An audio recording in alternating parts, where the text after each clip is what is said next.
I want you to imagine yourself standing outside a coffee shop on the streets of Tokyo. You take out your JP Morgan Chase bank card, which sits in New York, and you want to buy yourself a coffee. How do you make that happen? The solution is called an open loop transaction, right? This is something that works everywhere, online, in-store, globally, without requiring you, the buyer, to have an account where the seller has their account. In an open loop transaction, the code needs to execute on 4 minimums. Firstly, discovery. It needs to discover who is on each side of the transaction. You, as the buyer, are identified using your bank card number and issuer Chase Bank. The Tokyo coffee seller is identified by their terminal hosted by what's called an acquirer, for example, Stripe. Number 2, a request. A short message needs to be sent from the seller's terminal to the issuer asking, hey, is this transaction any good? Number 3 is a response to that message. The issuer then needs to send a response message back in less than 2 seconds saying yes or no. And number 4, the transaction actually needs to be settled at the end of the day. Later, usually overnight, the protocol needs to tell both banks exactly how much money to move and where. This process and the 4 steps involved are what we call a payment network. And what makes a good payment network is one that's able to deliver this in 200 milliseconds in 99.999% of the time. It has an incredibly low fraud rate, being able to detect and block fraudulent transactions, and a low cost per transaction. And only 2 companies on Earth have been able to solve this problem at a planetary scale for the past 50 years. And in this week's episode of Company First, Price Last, we're going to be looking at one of those companies. You know the logo, you probably have it sitting in your wallet, and that company is Mastercard. So what is the Mastercard business model? Well, Mastercard is a payment network, very much like the one we just described. And they're not just any payment network, they are a really good one. They have perfected the open loop card transaction. They got so good, in fact, that they realized that all the transactional data that they were collecting was incredibly valuable. Every single one of those transactions that they collect tells you who is buying what and where. And by leveraging its core payment network, remember those 4 minimums, as well as the vast transactional data that they now collect, Mastercard has been able to create an entirely new business division called Value-Added Services, further diversifying the actual business model. So who are Mastercard's customers? You may think it's the actual merchants, the Starbucks, the Airbnb, the Uber, that actually delivers the goods or services, but you'd be wrong. Let's go back to that coffee you just bought in Tokyo using your New York bank account. So firstly, there's you, the cardholder. Your card was issued by your bank. In this case, we use JP Morgan Chase.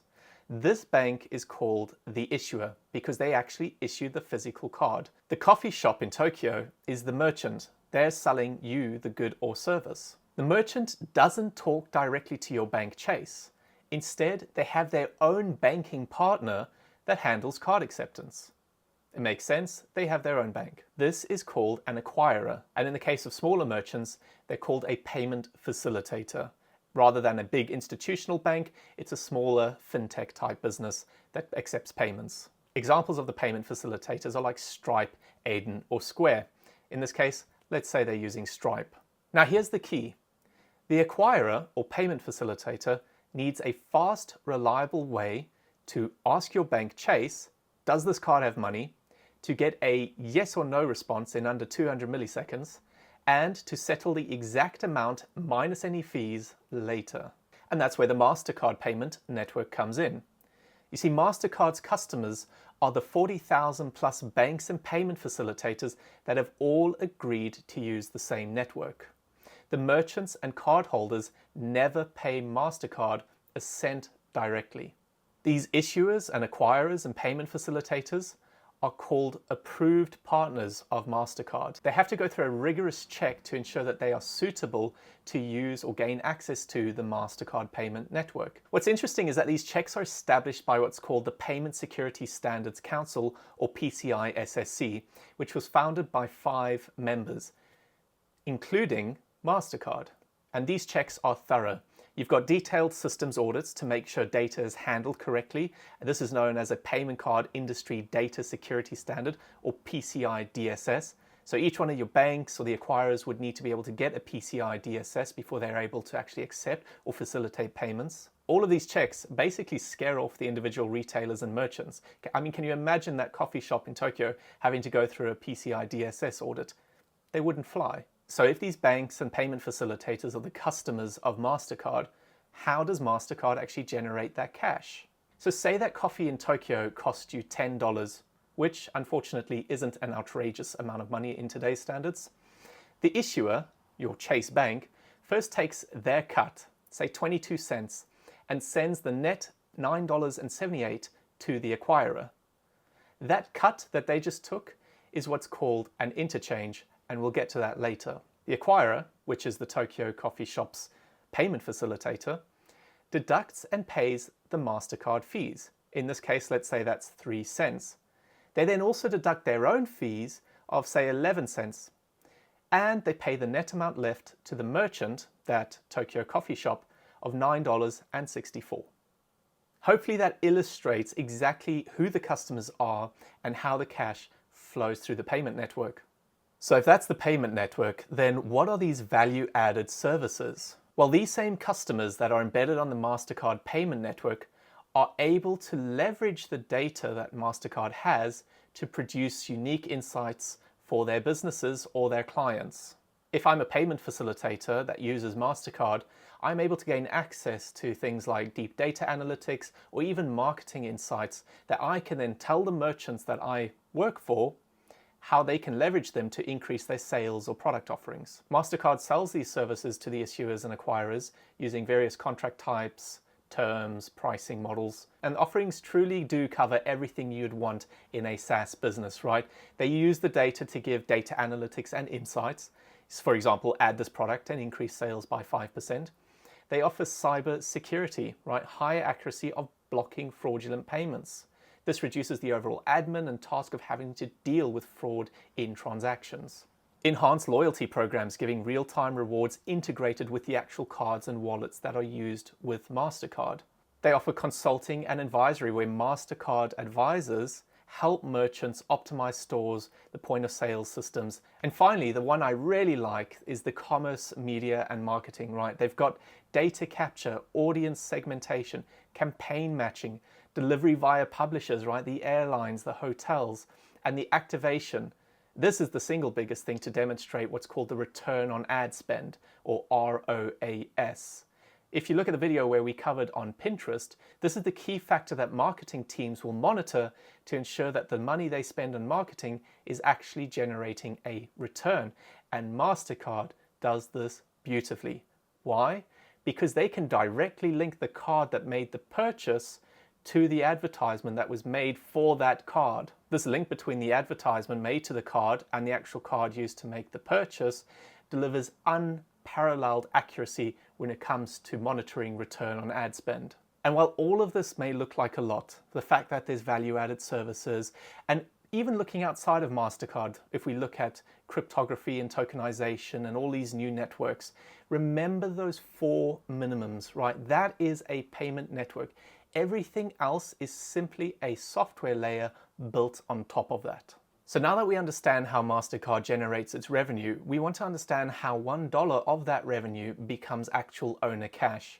The MasterCard network is capital light. They have a mix of centralized and edge servers as part of their data processing, right? They've got the St. Louis Tech Hub, which is their primary data center, but then they also have cloud and on-prem servers depending on where they are in the world. This ultimately delivers that ultra-fast processing that MasterCard is known for. But outside of that infrastructure, the main cost involved with running MasterCard is firstly the rebates and incentives that are paid to customers. That 22 cents intercharge that was given to your Chase Bank, for example, is an incentive to Chase for accepting a MasterCard or making a MasterCard payment. And then they have its people, the engineers and the consultants. So what about MasterCard's moat? Well, you'll shortly see that they are second to none. They benefit from a few significant moats. Firstly, they have a cost advantage and scale with their centralized data centers, like the St. Louis Tech Hub and the edge servers, bringing data processing closer to the source of a transaction to reduce latency and improve security. They also benefit from switching costs and lock-in. The banks and those payment processors are all running the Mastercard payment network. Network effects are also then present. The more people who use the network, the more data it generates, the better the analytics and offerings get, meaning more users want to join. The regulatory moat is significant, right? It takes a lot of manpower and working with the regulators to get the permissions to operate in all these global territories. Mastercard is perpetually working with regulators on rights to operate in these international territories, allocating significant capital and manpower at maintaining this. Mastercard also has a reputable brand, right? It's trusted, it's known as secure, and it's fast. And finally, they have that distribution access being embedded in the 40,000 plus banks and merchant channels worldwide. So really, Mastercard ticks all the boxes when it comes to possible moats listed here.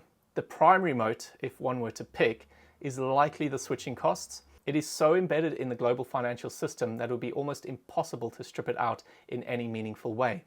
If I had to pick a second guess, that would be around the network effects. So what would moat erosion of Mastercard look like? Well, the moat dies if the territories and their regulators push back. They look for local rails to take priority, right? Local competitors, other payment networks to be used, thus limiting local merchants' use of the Mastercard offering. This regulatory risk is a key risk flagged by management. Next, we want to look at management. We want to understand their governance principles, we want to understand the quality of management, and we want to understand if they are effective stewards of capital of Mastercard. When it comes to evidence of where they are being good stewards of capital, it's around their share buybacks program. A lot of companies that have free cash flow do engage in this, and that's a good sign. Next, Mastercard also went through some internal restructuring, which it did cost about $190 million, and yes, it's an expense to the company.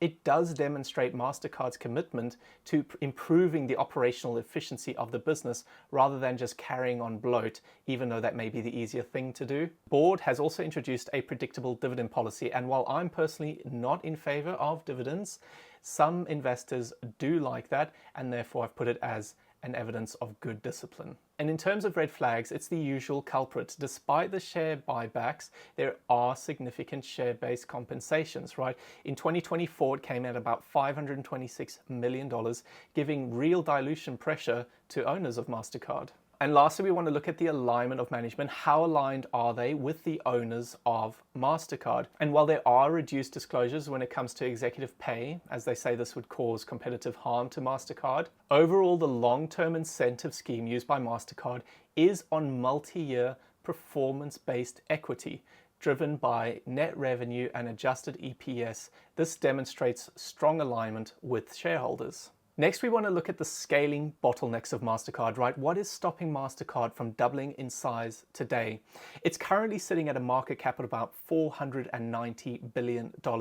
So we're essentially asking, what's stopping Mastercard from becoming a $1 trillion business? Well, we're not dealing with a physical or capacity constraint, right? The network, the servers, the technical rail itself is not a near-term limiter. In fact, the system is so good, Mastercard is already well positioned to continue increasing volume of transactions on its network. If that's the case, then why aren't they able to increase the volume exponentially? You see, the real limiter here is the regulatory and political tolerance for Mastercard's global card scheme. To 2x from here, the international governments would essentially have to allow Mastercard to expand their take rates, i.e. the fee that they charge per transaction, and they would have to allow Mastercard to gain more market share in their territories. But that just isn't the reality. These governments are actively looking at doing the opposite. They're trying to compress Mastercard's payment network fees, as well as reduce or enhance the competitive landscape to reduce Mastercard's market share. For Mastercard to work around this, the emphasis is being placed on the less politically sensitive services, specifically around the value-added services, such as the marketing and data analytics offerings, the consultancy, where there is clearer competition in those local countries and everyone's on more of an equal footing. So what is the lie that investors are telling themselves when it comes to Mastercard stock? This is an interesting one because the regulatory pressure that is limiting Mastercard's growth is the same topic that average investors are overlooking. Management have flagged the regulatory risk as a real persistent risk to manage.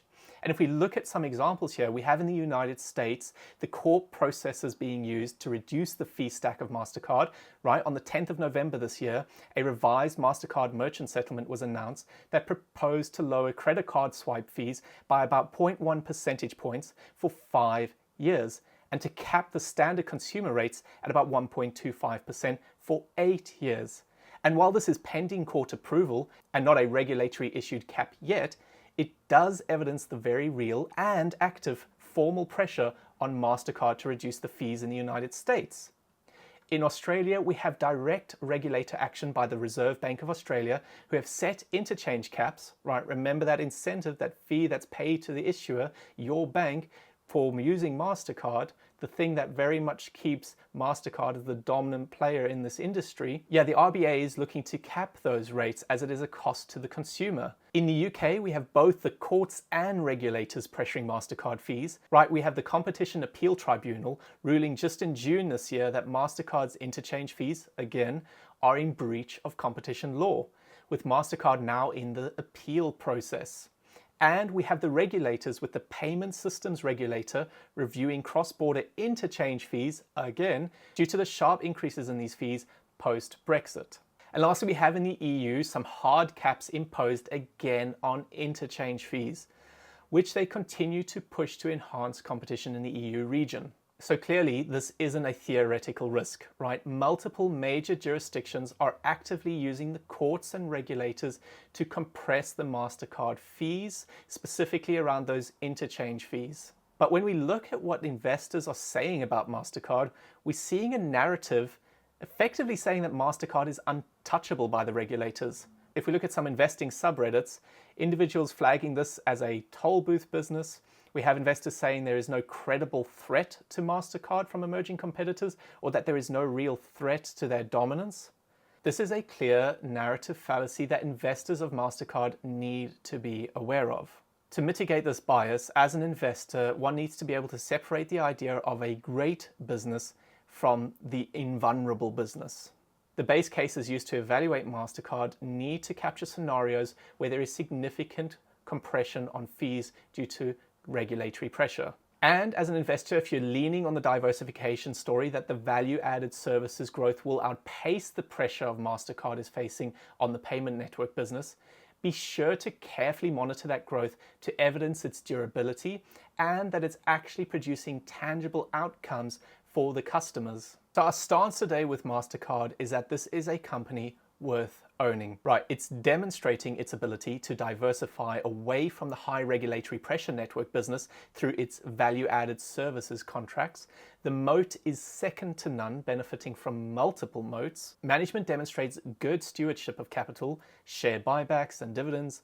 And while the regulatory bottleneck is real, this has been the game that MasterCard has been playing for decades. Right, this is something that management is well versed in.